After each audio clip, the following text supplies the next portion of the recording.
Having a baby was life-altering for me. As the youngest child in my family, I was used to being taken care of all my life. But when I had my son, I knew everything would change. However, I couldn't have anticipated just how rocky the start of my motherhood journey would be. Hi, I'm Gwen, and at the age of 26, I had my first child. My son Heath was everything to me and my husband Hugh. From the moment I heard him cry in the hospital, I knew I was going to dedicate my entire life to him. After all, that's what parents do, right? Well, it doesn't go that way for every parent. This is where Hugh's mom, Trish, comes in. Trish, who had recently gotten divorced for the second time, came to stay with us. She wasn't in the best mental shape and had nowhere else to go. She had Hugh when she was very young, and the divorce had left him with a lot of emotional baggage. When I married Hugh, I learned that Trish had just had another child, which was surprising given her age. She and her ex-husband thought they could save their marriage by having a child, but it fell apart anyway, and she lost custody.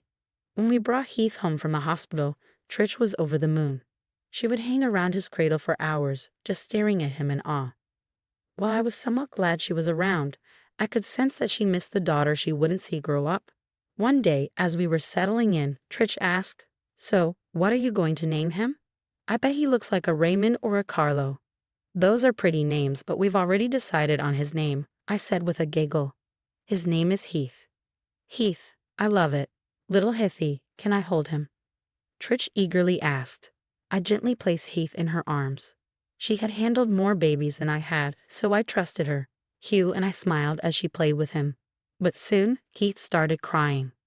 "Here, let me have him. He's hungry," I said. "Oh, nonsense. He's not hungry. He just wants attention," Trish insisted, trying to play with him as he cried. I looked at Hugh, confused. "Mom, I think he's too young for that.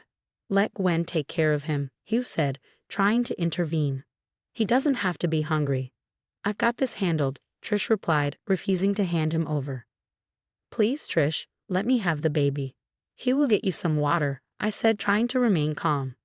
"He's not hungry. His tummy is full. I can hear it," she said, shaking Heath gently. At that point, I lost my nerve. Heath started crying even louder, and I managed to snatch him away from her. Trish reacted oddly, trying to hold on to him, but I held firm. She made faces but kept to herself afterward. This was just the beginning of her odd behavior. She would always try to play with Heath, even when he was sleeping, which was incredibly frustrating. It would take me hours to get him to sleep, and she would wake him up the moment I looked away. She took no responsibility and ignored his crying, insisting that all babies ever wanted was attention. Food and sleep, according to her, came second.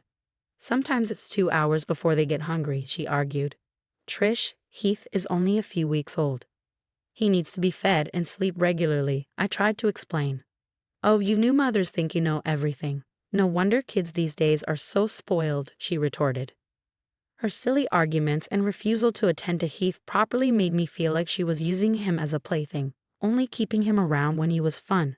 I decided to talk to Hugh about this, but he wasn't happy with the way I was talking about his mom. He wasn't around much when she played with Heath since he was usually at work while I was on unpaid maternity leave. "I wish I could have had paid leave, but my employers weren't very kind," I lamented. "I've already used up my 12 weeks of paid leave, and now I'm exceeding them. Hugh, can you please try to get along with my mom? She's been through a lot and probably just wants to bond with Heath." "I do get along with her, but she acts weird around our kid. Do you know, last night I woke up to Heath crying, and she was just standing over his cradle, staring at him. I almost had a heart attack," I confided. "She said she wanted to play with him but knew I wouldn't be okay with it, so she was just standing there looking. It was scary," I added. The situation was becoming increasingly difficult, and I knew something had to change for the sake of my son's well-being. "I know she can be a bit strange, but that doesn't mean she's going to hurt Heath. Just be a little nice and persuasive, and she'll melt away. She's easy like that, soft-hearted like you." "I really don't know about this," I said, my anxiety mounting. Heath was too young for a nanny, and taking him to work wasn't an option. I was a barista at a local cafe and couldn't afford to be away for long. Just having Hugh's income was barely enough to make ends meet. The future worried me. Originally, I liked the idea of leaving Heath with Trish while I was away, but now I realize how bad of an idea that could be. One day, while trying to get Heath to sleep, I heard loud noises from my room. Trish, who had been napping in there because we only had one bedroom, was stomping around, looking distressed.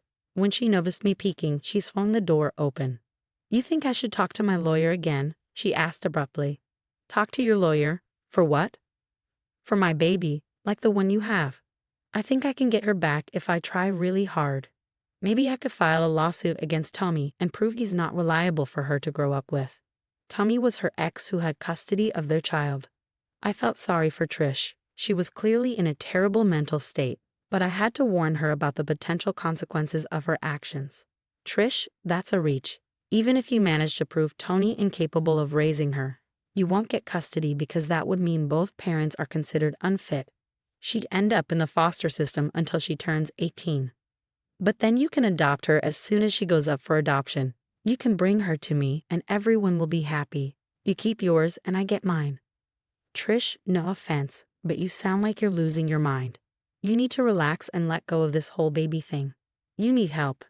Are you calling me crazy? Me, the mother of your husband? Do you know what I've done to raise him, the sacrifices I've made? And now you're taking this baby away from me. He's my baby too. Since when are we talking about Heath? If you want your child back, the only way is to be real and legal. Maybe you should get some help and then prove you're capable of joint custody. Don't lecture me. You're just a barista who caught my son's eye. You won't make a good mom, not like me. What's with you? We let you stay in our home because you had nowhere to go. And this is how you talk to me. I'm sorry life hasn't been great, but lashing out at me won't help." Shut up, I'm leaving," she screamed, coming so close I feared she might hurt me or Heath. But she didn't. The custody decision had clearly affected her deeply, warping her thoughts. When I told Hugh what happened, he got mad at me for letting Trish out on her own when she wasn't thinking straight. He didn't believe me when I told him she'd been obsessing over the baby situation. Later, she came back home, saying she'd been sitting on a park bench all day, though it had only been a few hours. She apologized and receded into the room to nap. She asked to help put Heath to sleep, but I was cautious. I wouldn't let my baby in her hands without supervision. Things didn't get easier. After this, there came a time when I knew I needed to get rid of Trish for good. Things really took a turn one day when we were caring for a sleeping Heath. "How much do you need to spend to care for a baby these days?" Trish asked. "Oh well, the diapers, other care accessories, and the cradle all cost a bit. Around $100 for the first month, give or take, if you're lucky. Baby-proofing the house after they start walking or crawling can also add up or require some creative solutions." "Why?" I asked. "Do you have something on your mind?" "Oh, nothing. It didn't used to be so expensive back in the day when I had Huey. Still, I wouldn't hesitate to have a baby. They're complete angels until they start crying. But yes, I'd give anything for little Heath." "So would I, Gwen. So would I. I'd be willing to give up anything for our baby." Her calling Heath our baby felt oddly uncomfortable, but I tried not to dwell on it. Days passed quickly, and Trish began going out regularly every evening around 5 p.m. She'd leave the house all dressed up and with her purse. I doubted she was seeing someone new at her age, so I figured she was just taking walks and trying to look good. Honestly, we were supportive of her improving mental health. Her behavior with Heath also became more normal. She no longer acted weirdly, would give me the baby whenever he cried, and even helped make his food and buy diapers occasionally. I was relieved she was finally feeling better and more like herself. I was even considering leaving Heath with her when I went back to work, which was going to be soon. But then one day, I heard her playing with Heath in the living room. I'd been taking care of him all day and was exhausted. I tried drifting off to sleep, but Heath's cries woke me up. As soon as I got to my feet, he became quiet. Then I heard Trish. "That's a good boy. That's a good baby. You're mine, okay? You're my baby, and Mom is going to take real good care of you. We're going to go flying away to a nice place where you'll have nice toys to play with. Don't you want that?" I wondered how much of what she said was true and how much was just play. When I fully woke up, I realized his cradle had been moved from my room. The cradle wasn't very heavy, but the thought of her moving it without waking me was unsettling. When I moved into the living room, my heart skipped a beat. The cradle had been modified, and she'd hung massive Christmas balls on top of it to distract the baby. They looked pretty, but they were made of glass and could have fallen on his face at any time.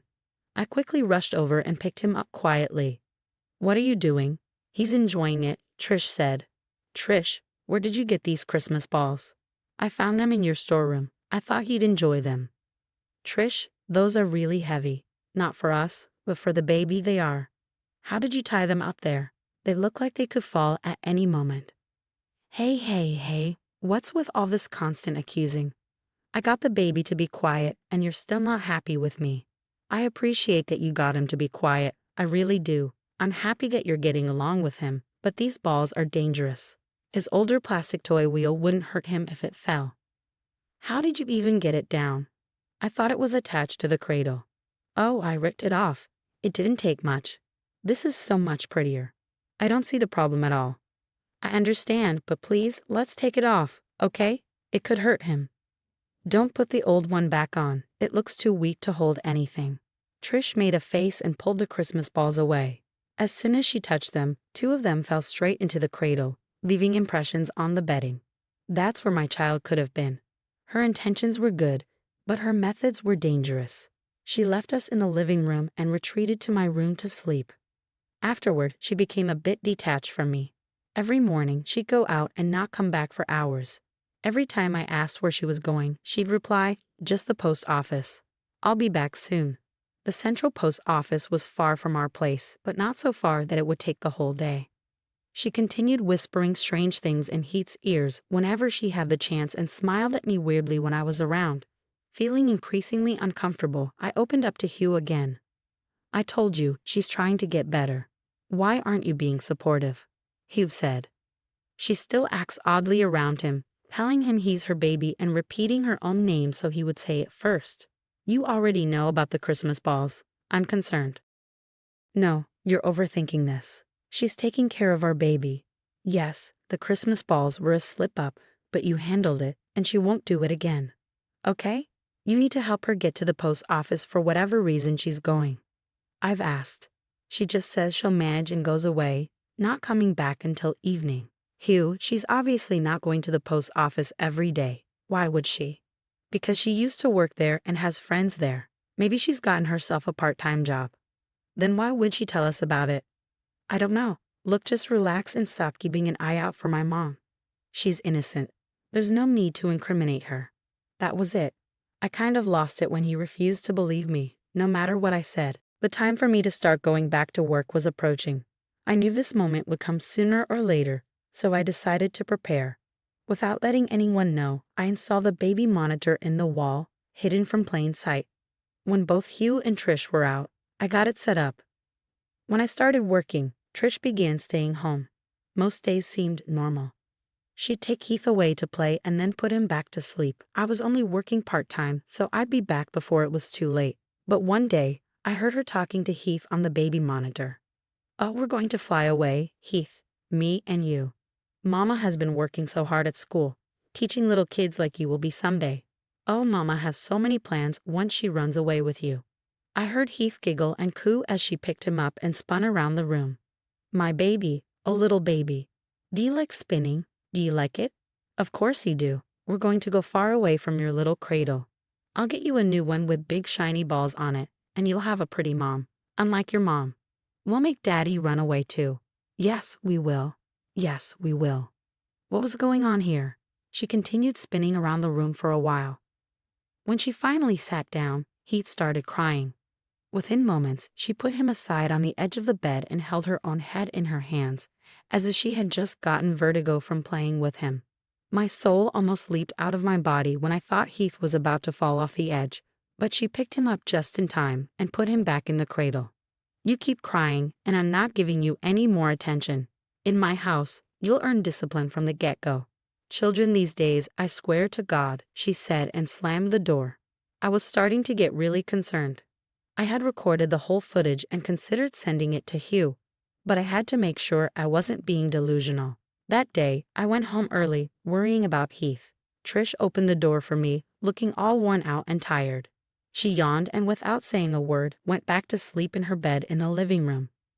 I rushed into my room and quickly fed Heath. He cried for a bit but then fell asleep again. He wasn't quite taking to the bottle yet. Once things were quiet, I locked the room from the inside and began searching. Trish always kept a big red purse with her whenever she went out.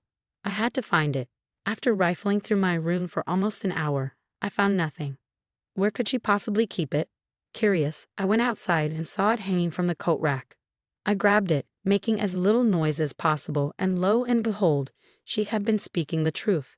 She had a teacher's ID card for a school and a plane ticket in there. The ticket was scheduled for the day after tomorrow.